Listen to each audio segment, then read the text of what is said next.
আসসালামু আলাইকুম। প্রিয় ভাই ও বোনেরা কেমন আছেন? যে যেখান থেকে আমার ভিডিওটা দেখতেছেন সবাইকে অনেক অনেক ভালোবাসা ও অভিনন্দন দিয়ে শুরু করতেছি। আজকে ব্লগ হচ্ছে লাল শাক ভাজি করব আর চিকেন রান্না করব। তো চিকেন রান্না করার অনেক রেসিপি আছে আমার ব্লগে, তো এই জন্য আর কি এটা একটু আর কি দেখাইছি, কিন্তু এটার ব্লগটা শেয়ার করলাম না। আজকে শেয়ার করব লাল শাক কীভাবে রেসিপি করে। তো চলুন দেখে নিই।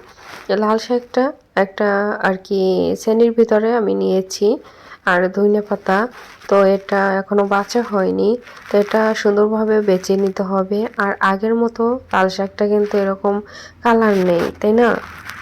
আগে লাল শাক খেতে খুবই মজা লাগতো। আর এটা হচ্ছে ডাল, এটা এরকম যদি মুসুরি ডাল রান্না করে আমার কাছে ভীষণ ভালো লাগে। জানি না কার কাছে কেমন লাগে, তো আমার কাছে খুবই মজার হয়েছিল আর এবং এরকম পছন্দ করি আমি। আপনারা না খেয়ে থাকলে ট্রাই করবেন, অবশ্যই অনেক ভালো লাগে। কিন্তু সব একসাথে মিশ্রণ করে বসিয়ে দেবেন, তাইলে হয়ে যাবে ওই রকম ডাল।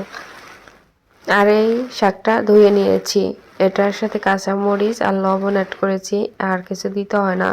এভাবে দিয়ে কিছুক্ষণ আমি এটা আর কি ভাপ করে নেব।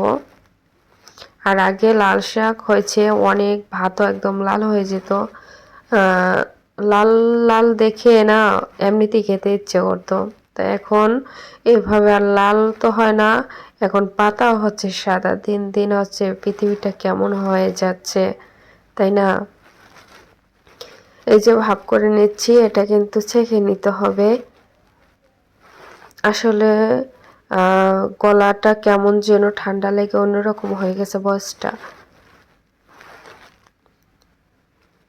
পেস্টটা ব্রাউন কালার করে নিচ্ছি। কাঁচামরিচ তো আমি ভাপ করে নিয়েছি, তখন ওইখানেই দিয়েছি, এজন্য আর কি এখানে দিলাম না। আর হচ্ছে জ্বর হয়েছে, এজন্য আর কি ঝাল খেলে কেমন যেন মুখটা হচ্ছে এত পুড়িয়ে যায়, কি বলবো। ঝাল একদমই খেতে পারি না এখন, জ্বর হয়েছে পরে। কিন্তু আমি এমনিতে ঝাল পছন্দ করি।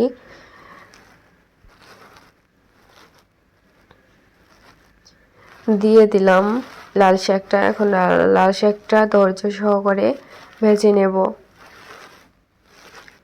এই যে লাল শাকটা হয়ে গেছে। তো বন্ধুরা কেমন হয়েছে?